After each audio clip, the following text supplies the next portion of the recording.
Bacaan pertama Ulangan 15 sampai 18, bacaan kedua Mazmur 115, bacaan ketiga Lukas 9. Demikianlah sabda Tuhan. Tahun penghapusan hutang. Pada akhir 7 tahun engkau harus mengadakan penghapusan hutang. Inilah cara penghapusan itu: setiap orang yang berpiutang harus menghapuskan apa yang dipinjamkannya kepada sesamanya. Janganlah ia menagih lagi sesamanya atau saudaranya, karena telah dimaklumkan penghapusan hutang demi Tuhan. Dari seorang asing boleh kau tagih, tetapi piutangmu kepada saudaramu haruslah kau hapuskan. Maka tidak akan ada orang miskin di antaramu, sebab sungguh Tuhan akan memberkati engkau di negeri yang diberikan Tuhan Allahmu kepadamu untuk menjadi milik pusaka. Asal saja engkau mendengarkan baik-baik suara Tuhan Allahmu dan melakukan dengan setia segenap perintah yang kusampaikan kepadamu pada hari ini. Apabila Tuhan Allahmu memberkati engkau seperti yang dijanjikannya kepadamu, maka engkau akan memberi pinjaman kepada banyak bangsa, tetapi engkau sendiri tidak akan meminta pinjaman. Engkau akan menguasai banyak bangsa, tetapi mereka tidak akan menguasai engkau. Jika sekiranya ada di antaramu seorang miskin, salah seorang saudaramu di dalam salah satu tempatmu di negeri yang diberikan kepadamu oleh Tuhan Allahmu, maka janganlah engkau menegarkan hati ataupun menggenggam tangannya terhadap saudaramu yang miskin itu. Tetapi engkau harus membuka lebar-lebar baginya dan memberi pinjaman kepadanya dengan limpahnya, cukup untuk keperluannya seberapa ia diperlukan. Hati-hatilah supaya jangan timbul di dalam hatimu pikiran dursila. Demikian juga sudah dekat tahun ke-7, tahun penghapusan hutang, dan engkau menjadi kesal terhadap saudaramu yang miskin itu, dan engkau tidak memberikan apa-apa kepadanya. Maka ia berseru kepada Tuhan tentang engkau, dan hal itu menjadi dosa bagimu. Engkau harus memberi kepadanya dengan limpahnya, dan janganlah hatimu berduka cita apabila engkau memberi kepadanya, sebab oleh karena hal itulah Tuhan Allahmu akan memberkati engkau dalam segala pekerjaanmu dan dalam segala usahamu. Sebab orang miskin tidak hentinya akan ada di dalam negeri itu. Itulah sebabnya aku memberi perintah kepadamu demikian: haruslah engkau membuka tangan lebar-lebar bagi saudaramu yang tertindas dan miskin di negerimu. Memerdekakan budak Ibrani. Apabila seorang saudaramu menjual dirinya kepadamu, baik seorang laki-laki Ibrani maupun seorang perempuan Ibrani, maka ia akan bekerja padamu 6 tahun lamanya. Tapi pada tahun yang ke-7 engkau harus melepaskan dia sebagai orang merdeka. Dan apabila engkau melepaskan dia sebagai orang merdeka, maka janganlah engkau melepaskan dia dengan tangan hampa.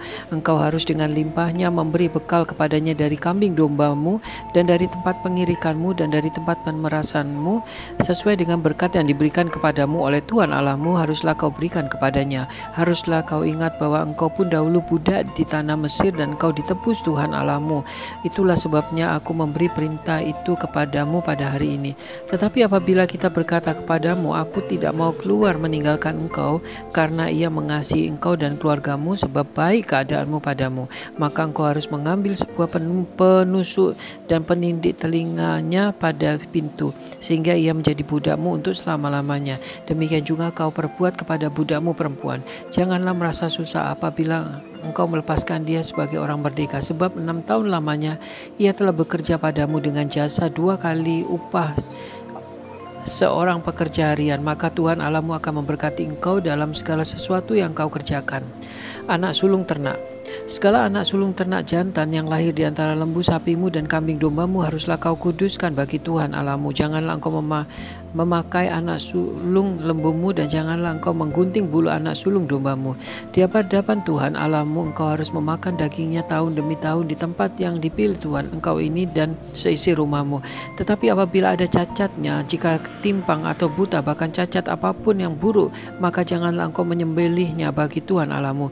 Di dalam tempatmu boleh engkau, baik orang najis maupun orang lahir, memakan dagingnya seperti daging kijang atau daging rusa. Hanya darahnya janganlah kau makan, haruslah kau curahkan ke tanah seperti air. Bab 16. 3 hari raya utama. Ingatlah akan bulan Abib dan rayakan Paskah bagi Tuhan Allahmu, sebab dalam bulan Abib itulah Tuhan Allahmu membawa engkau keluar dari Mesir pada waktu malam. Maka engkau harus menyembelih kambing domba dan lembu sapi sebagai korban Paskah bagi Tuhan Allahmu di tempat yang akan dipilih Tuhan untuk membuat namanya diam di sana. Janganlah engkau memakan sesuatu yang beragi besertanya. 7 hari lamanya engkau harus makan roti yang tidak beragi besertanya, yakni roti penderitaan, penderitaan sebab dengan buru-buru engkau keluar dari tanah Mesir. Maksudnya supaya seumur hidupmu engkau teringat akan hari engkau keluar dari tanah Mesir. Janganlah terdapat padamu ragi di seluruh daerahmu 7 hari lamanya, dan dari daging hewan yang kau sembeli pada waktu petang pada hari pertama, janganlah ada yang bermalam sampai pagi. Engkau tidak boleh mempersembahkan korban Paskah di salah satu tempat yang diberikan kepadamu oleh Tuhan Allahmu, tetapi di tempat yang akan dipilih Tuhan Allahmu untuk membuat namanya diam di sana. Engkau harus mempersembahkan korban Paskah itu pada waktu senja ketika matahari terbenam, bertepatan dengan saatnya engkau keluar dari tanah Mesir. Engkau harus memasaknya dan memakannya di tempat yang akan dipilih oleh Tuhan Allahmu. Kemudian paginya engkau harus pulang kembali ke kemahmu. 6 hari lamanya engkau harus memakan roti yang tidak beragi, dan pada hari yang ke-7 harus ada perkumpulan raya bagi Tuhan Allahmu. Maka janganlah engkau melakukan pekerjaan. 7 minggu harus kau hitung pada waktu orang mulai menyapit gandum yang belum dimutuai. Haruslah engkau mulai menghitung 7 minggu itu. Kemudian haruslah engkau merayakan hari raya 7 minggu bagi Tuhan Allahmu, sekedar persembahan sukarela yang akan kau berikan sesuai dengan berkat yang diberikan kepadamu oleh Tuhan Allahmu. Haruslah engkau bersukaria di hadapan Tuhan Allahmu engkau ini dan anakmu laki-laki serta anakmu perempuan, hambamu laki-laki dan hambamu perempuan, dan orang Lewi yang ada di tempatmu, dan orang asing, anak yatim dan janda di tengah-tengahmu, di tempat yang dipilih Tuhan Allahmu untuk membuat namanya diam di sana. Haruslah kau ingat bahwa engkau pun dahulu budak di Mesir, dan haruslah engkau melakukan ketetapan ini dengan setia. Hari raya pondok daun harus kau rayakan 7 hari lamanya. Apabila engkau selesai mengumpulkan hasil tempat pengirikanmu dan tempat pemeresanmu, haruslah engkau bersukaria pada hari rayamu. Engkau ini akan anakmu, engkau ini dan anakmu laki-laki serta anakmu perempuan, hambamu laki-laki dan hambamu perempuan, dan orang Lewi, orang asing, anak yatim dan janda yang di dalam tempatmu. 7 hari lamanya harus engkau mengadakan perayaan bagi Tuhan Allahmu di tempat yang akan dipilih Tuhan, sebab Tuhan Allahmu akan memberkati engkau dalam segala hasil tanahmu dan dalam segala usahamu, sehingga engkau dapat bersukaria dengan sungguh-sungguh. 3 kali setahun setiap orang laki-laki di antaramu harus menghadap hadirat Tuhan Allahmu di tempat yang akan dipilih, yakni pada hari raya roti tidak beragi, dan pada hari raya 7 minggu, dan pada hari raya pondok daun. Janganlah ia menghadap hadirat Tuhan dengan tangan hampa, tetapi masing-masing dengan sekedar mempersembahkan sesuai dengan berkat yang diberikan kepadamu oleh Tuhan Allahmu. Pengadilan yang adil. Hakim-hakim dan petugas-petugas haruslah kau angkat di segala tempat yang diberikan Tuhan Allahmu kepadamu menurut suku-sukumu. Mereka harus menghakimi bangsa itu dengan pengadilan yang adil. Janganlah memutarbalikkan keadilan, janganlah memandang bulu, dan janganlah memberikan suap, sebab suap membuat buta mata orang-orang bijaksana dan memutarbalikkan perkataan orang-orang yang benar. Semata-mata keadilan itulah yang harus kau kejar, supaya engkau hidup dan memiliki negeri yang diberikan kepadamu oleh Tuhan Allahmu. Larangan terhadap berhala dan terhadap persembahan hewan yang catat. Janganlah engkau menanam sesuatu pohon sebagai tiang berhala di samping mezbah Tuhan Allahmu, mezbah yang akan kau buat bagimu. Janganlah juga kau dirikan bagimu tugu berhala yang dibenci oleh Tuhan Allahmu. Janganlah engkau mempersembahkan bagi Tuhan Allahmu lembu atau domba yang ada cacatnya atau sesuatu yang buruk, sebab demikian adalah kekejian bagi Tuhan Allahmu. Hukum mati untuk penyembah berhala. Apabila di tengahmu di salah satu tempat yang diberikan kepadamu oleh Tuhan Allahmu terdapat seorang laki-laki atau perempuan yang melakukan apa yang jahat di mata Tuhan Allahmu dengan melangkahi perjanjiannya, dan yang pergi beribadah kepada ilah lain dan sujud menyembah kepadanya dan kepada matahari atau bulan atau segenap tentara langit, hal yang telah kularang itu. Dan apabila hal itu diberitahukan atau terdengar kepadamu, maka engkau harus memeriksanya baik-baik. Jikalau ternyata benar itu sudah pasti kekejian itu dilakukan di antara orang Israel, maka engkau harus membawa laki-laki atau perempuan yang telah melakukan perbuatan jahat itu keluar ke pintu gerbang. Kemudian laki-laki dan atau perempuan itu harus kau lempari dengan batu sampai mati. Keterangan 2 atau 3 orang saksi haruslah mati dibunuh. Orang yang dihukum mati atas keterangan 1 orang saksi saja janganlah ia dihukum mati. Saksi-saksi itulah yang pertama-tama menggerakkan tangan mereka dan membunuh dia. Kemudian seluruh rakyat. Demikianlah harus kau habiskan yang jahat itu di tengah-tengahmu. Pengadilan tertinggi. Apabila sesuatu perkara terlalu sukar bagimu untuk diputuskan, misalnya bunuh, membunuh, tuntut, menuntut, atau luka melukai perkara pendakwaan di dalam tempatmu, maka haruslah engkau pergi menghadap ke tempat yang dipilih Tuhan Allahmu. Haruslah engkau pergi kepada imam-imam orang Lewi dan kepada hakim yang ada pada waktu itu dan meminta keputusan. Mereka akan memberitahukan kepadamu keputusan hakim, dan engkau harus berbuat menurut keputusan yang beritahukan mereka kepadamu dari tempat yang akan dipilih Tuhan. Engkau harus melanjutkan dengan setia segala yang ditunjukkan kepada mereka kepadamu, menurut petunjuk yang diberikan mereka kepadamu dan menurut keputusan yang dikatakan mereka kepadamu haruslah engkau perbuat. Janganlah engkau menyimpang ke kanan atau ke kiri atau keputusan yang diberikan kepadamu. Orang yang berlaku terlalu berani dengan tidak mendengarkan perkataan imam yang berdiri di sana sebagai pelayan Tuhan Allahmu ataupun perkataan hakim, maka orang itu harus mati. Demikianlah harus kau hapuskan orang jahat itu dari antara orang Israel. Maka seluruh bangsa itu akan mendengarkan dan menjadi takut dan tidak lagi berlaku terlalu berani. Hukum tentang raja. Apabila engkau telah masuk ke negeri yang diberikan kepadamu oleh Tuhan Allahmu dan telah menduduki dan diam di sana, kemudian engkau berkata, aku mau mengangkat raja atasku seperti segala bangsa di sekelilingku, maka hanyalah raja yang dipilih Tuhan Allahmu yang harus kau angkat atasmu. Dari tengah-tengah saudara-saudaramu haruslah engkau mengangkat seorang raja atasmu. Seorang asing yang bukan saudaramu tidak boleh kau angkat atasmu. Hanya janganlah ia memelihara banyak kuda, dan janganlah ia mengembalikan bangsa ini ke Mesir untuk mendapat banyak kuda. Sebab Tuhan telah berfirman kepadamu, jangan sekali-kali kamu kembali melalui jalan ini lagi. Juga janganlah ia mempunyai banyak istri supaya hatinya jangan menyimpang. Emas dan perak pun janganlah ia kumpulkan terlalu banyak. Apabila ia duduk di atas tata kerajaannya, maka haruslah ia menyuruh menulis baginya salinan hukum menurut kitab yang ada pada imam-imam orang Lewi.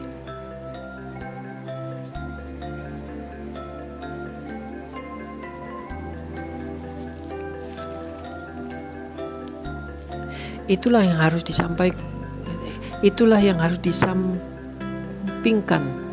Dan haruslah ia membaca seumur hidupnya untuk belajar takut akan Tuhan Allahmu dengan berpegang pada segala isi hukum dan ketetapan ini yang dilakukannya. Ketetapan ini untuk dilakukannya, supaya jangan ia tinggi hati terhadap saudara-saudara, supaya jangan menyimpang dari perintah ke kanan atau ke kiri, agar lama ia memerintah dan ia dan anak-anaknya di tengah-tengah orang Israel. Penghasilan imam dan orang Lewi. Imam-imam orang Lewi, seluruh suku Lewi, janganlah mendapat bagian milik pusaka bersama-sama orang Israel dari korban api-apian kepada Tuhan, dan apa yang menjadi miliknya harus mereka mendapat rezeki. Janganlah ia mempunyai milik pusaka di tengah-tengah saudara-saudaranya. Tuhanlah milik pusakanya, seperti yang dijanjikannya kepadanya. Inilah hak imam terhadap kaum awam, terhadap mereka yang mempersembahkan korban sembelihan, baik lembu maupun domba. Kepada imam harus diberikan paha depan, kedua rahang dan perut besar.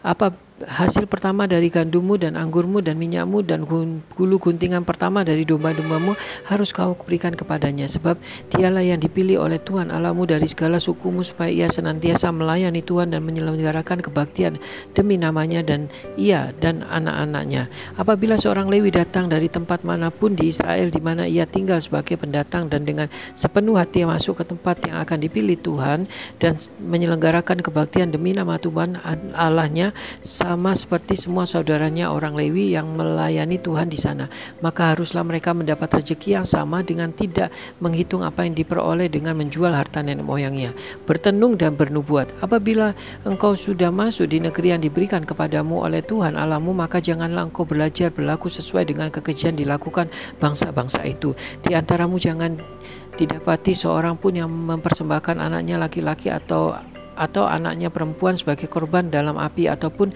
seorang yang menjadi penenung, seorang peramal, seorang penelaah, seorang penyihir, seorang pemantra, ataupun seorang yang bertanya kepada arwah atau kepada roh peramal, atau yang meminta petunjuk kepada orang-orang sakit, sebab setiap orang yang melakukan hal-hal ini adalah kekejian bagi Tuhan, dan oleh karena kekejian inilah Tuhan Allahmu menghalau mereka dari hadapmu.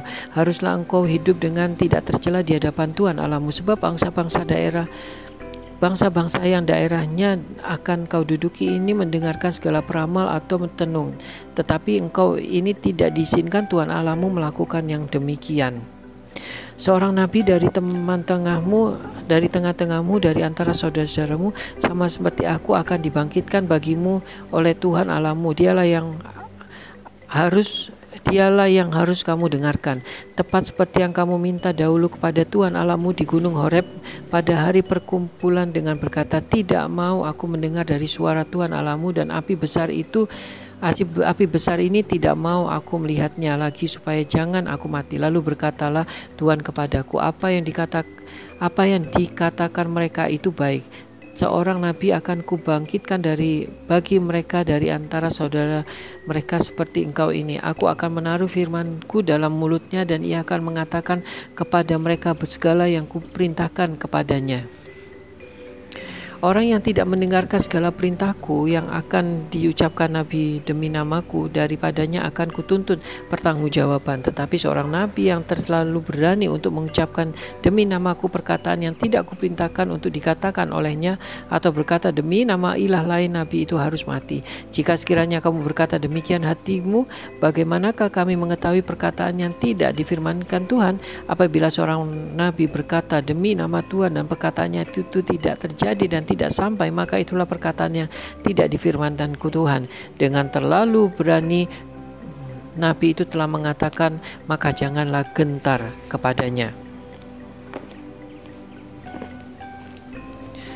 Bacaan kedua, Mazmur 115. Demikianlah sabda Tuhan.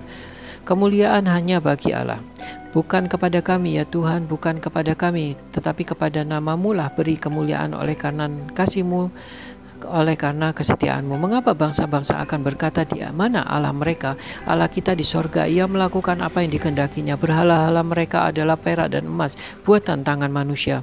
Membuat mulut mereka tetapi tidak dapat berkata-kata, mempunyai mata tetapi tidak dapat melihat, mempunyai telinga tetapi tidak dapat mendengar, mempunyai hidung tetapi tidak dapat mencium, mempunyai tangan tetapi tidak dapat meraba, mempunyai kaki tetapi tidak dapat berjalan, dan tidak dapat memberi suara dengan kerongkongannya. Sebab seperti itulah jadinya orang-orang yang membuatnya, dan semua orang percaya kepadanya. Hai Israel, percayalah kepada Tuhan, dialah pertolongan mereka dan perisai mereka. Hai kaum Harun, percayalah kepada Tuhan, dialah pertolongan mereka dan perisai mereka. Hai orang-orang yang takut akan Tuhan, percayalah kepada Tuhan, dialah pertolongan mereka dan perisai mereka. Tuhan telah mengingatkan kita, ia akan memberkati kaum Israel, memberkati kaum Harun, memberkati orang-orang yang takut akan Tuhan, bagi yang kecil maupun yang besar. Kiranya Tuhan memberikan pertambahan kepada kamu dan kepada anak-anakmu. Diberkatilah kamu oleh Tuhan yang menjadikan langit dan bumi.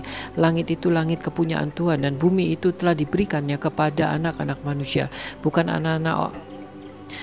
orang-orang mati akan memuji-muji Tuhan, dan bukan semua orang yang turun ke tempat sunyi, tetapi kita akan memuji Tuhan sekarang ini sampai selama-lamanya. Bacaan ketiga, Lukas 9. Demikianlah sabda Tuhan. Yesus mengutus ke-12 murid. Maka Yesus memanggil ke-12 muridnya, lalu memberikan tenaga dan kuasa kepada mereka untuk menguasai setan-setan dan untuk menyembuhkan penyakit-penyakit. Dan ia mengutus mereka untuk memberitakan kerajaan Allah dan untuk menyembuhkan orang. Katanya kepada mereka, jangan membawa apa-apa dalam perjalanan, jangan membawa tongkat atau bekal roti atau uang atau 2 helai baju. Dan apabila kamu sudah diterima dalam suatu rumah, tinggallah di situ sampai kamu berangkat dari situ. Dan kalau ada orang yang tidak mau menerima kamu, keluarlah dari kota mereka dan kebaskanlah debu dari kakimu sebagai peringatan terhadap mereka. Maka pergilah mereka mengelilingi segala desa sambil memberitakan Injil dan menyembuhkan orang sakit di segala tempat. Herodes dan Yesus. Herodes raja wilayah mendengar segala sesuatu yang terjadi itu, dan ia pun merasa cemas sebab ada orang yang mengatakan bahwa Yohanes telah bangkit dari antara orang mati. Ada lagi yang mengatakan bahwa Elia telah muncul kembali, dan ada pula yang mengatakan bahwa seorang dari nabi-nabi dahulu telah bangkit. Tetapi Herodes berkata, Yohanes telah kupenggal kepalanya. Siapa gerangan dia ini yang kabarnya melakukan hal-hal demikian? Lalu ia berusaha supaya dapat bertemu dengan Yesus. Yesus memberi makan 5.000 orang. Sekembalinya rasul-rasul itu menceritakan kepada Yesus apa yang telah mereka kerjakan. Lalu Yesus membawa mereka dan menyingkir ke sebuah kota yang bernama Betsaida, sehingga hanya mereka saja bersama dengan dia. Akan tetapi orang banyak mengetahui lalu mengikuti dia. Ia menerima mereka dan berkata-kata kepada mereka tentang kerajaan Allah, dan ia menyembuhkan orang-orang yang memerlukan penyembuhan. Pada waktu hari mulai malam, datanglah ke-12 muridnya kepadanya dan berkata, "Suruhlah orang banyak ini pergi supaya mereka pergi ke desa-desa dan kampung-kampung sekitar ini untuk mencari tempat penginapan dan makan, karena di sini tidak kita berada di tempat yang sunyi." Tetapi ia berkata kepada mereka, "Kamu harus memberi kepada mereka makan." Mereka menjawab, "Yang ada pada kami tidak lebih dari 5 roti dan 2 ikan, kecuali kalau kami pergi membeli makan untuk semua orang banyak ini." Sebab di situ ada kira-kira 5.000 orang laki-laki. Lalu ia berkata kepada murid-muridnya, "Suruhlah mereka duduk berkelompok-kelompok, kira-kira 50 orang sekelompok." Murid-murid melakukan dan menyuruh semua orang banyak itu duduk. Dan setelah itu ia mengambil 5 roti dan 2 ikan itu dan menghadap ke langit, mengucap berkat, dan lalu memecah-mecah roti itu dan memberikan kepada murid-muridnya supaya dibagi-bagi kepada orang banyak. Dan mereka semuanya makan sampai kenyang. Kemudian dikumpulkan potongan-potongan roti yang sisa sebanyak 12 bakul. Pengakuan Petrus. Pada suatu kali ketika Yesus berdoa seorang diri, datanglah murid-muridnya kepadanya. Lalu ia bertanya kepada mereka, "Apa kata orang banyak, siapakah aku ini?" Jawab mereka, "Yohanes Pembaptis." Ada juga mengatakan Elia, ada juga yang mengatakan bahwa seorang dari nabi-nabi dahulu telah bangkit. Yesus bertanya kepada mereka, "Menurut kamu siapakah aku ini?" Jawab Petrus, "Mesias dari Allah." Lalu Yesus melarang mereka dengan keras supaya mereka jangan memberitahukan hal itu kepada siapapun. Pemberitahuan pertama tentang penderitaan Yesus dan syarat-syarat mengikut dia. Dan Yesus berkata, "Anak manusia harus menanggung banyak penderitaan dan ditolak oleh tua-tua, imam-imam, kepala ahli-ahli Taurat, lalu dibunuh dan dibangkitkan pada hari ketiga." Katanya kepada mereka semua, "Setiap orang yang mau mengikuti aku, ia harus menyangkal dirinya, memikul salibnya setiap hari dan mengikut aku. Karena barang siapa mau menyelamatkan nyawanya, ia akan kehilangan nyawanya. Tetapi barang siapa kehilangan nyawanya karena aku, ia akan menyelamatkannya. Apa gunanya seorang memperoleh seluruh dunia tetapi ia membinasakan atau merugikan dirinya sendiri? Sebab barang siapa malu karena aku dan karena perkataanku, Anak Manusia juga akan malu karena orang itu apabila ia datang kelak dalam kesulitannya dan dalam kemuliaan Bapa dan malaikat-malaikat kudus. Aku berkata kepadamu, sesungguhnya di antara orang-orang yang hadir di sini ada orang yang tidak akan mati sebelum mereka melihat kerajaan Allah." Yesus dimuliakan di atas gunung.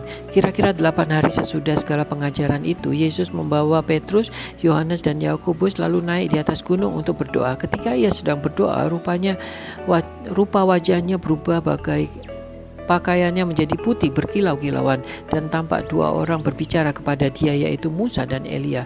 Keduanya menampakkan diri dalam kemuliaan dan berbicara tentang tujuan kepergiannya dan yang akan digenapi di Yerusalem. Sementara itu Petrus dan teman-temannya telah tertidur, dan ketika mereka terbangun, mereka melihat Yesus dan kemuliaan, dan kedua orang berdiri di depannya itu. Dan ketika kedua orang itu hendak meninggalkan Yesus, Petrus berkata kepadanya, "Ya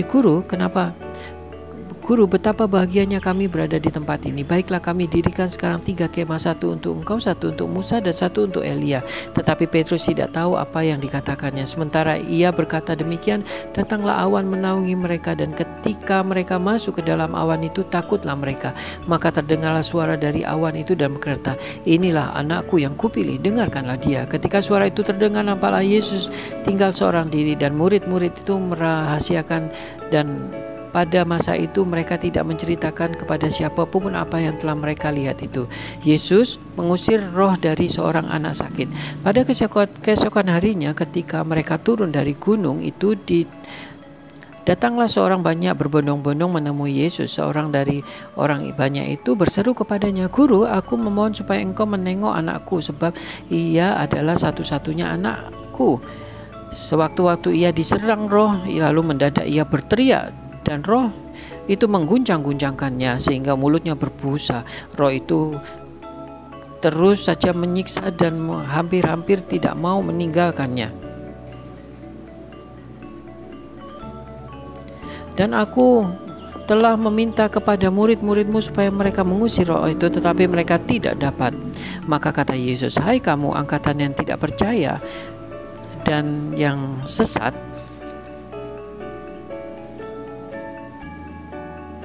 berapa lama lagi aku harus tinggal di antara kamu dan sabar terhadap kamu? Bawalah anakmu kemari." Dan ketika anak itu mendekati Yesus, setan itu membantingkannya ke tanah dan menggoncang-goncangkannya. Tetapi Yesus menegur roh jahat itu dengan keras dan menyembuhkan anak itu, lalu mengembalikan kepada orang tuanya, kepada ayahnya. Maka takjublah semua orang itu karena kebesaran Allah. Pemberitahuan kedua tentang penderitaan Yesus. Ketika semua orang itu masih heran karena segala yang diperbuatnya itu, Yesus berkata kepada murid-muridnya, "Dengarkanlah dan camkanlah segala perkataanku ini. Anak manusia akan diserahkan ke dalam tangan manusia." Mereka tidak mengerti perkataan ini sebab artinya tersembunyi bagi mereka sehingga mereka tidak dapat memahaminya dan mereka tidak berani menanyakan arti perkataan itu kepadanya. Siapa yang terbesar di antara para murid? Maka timbullah pertengkaran di antara murid-murid Yesus tentang siapakah yang terbesar di antara mereka. Tetapi Yesus mengetahui pikiran mereka, karena itu ia mengambil seorang anak kecil dan menempatkannya di sampingnya dan berkata kepadanya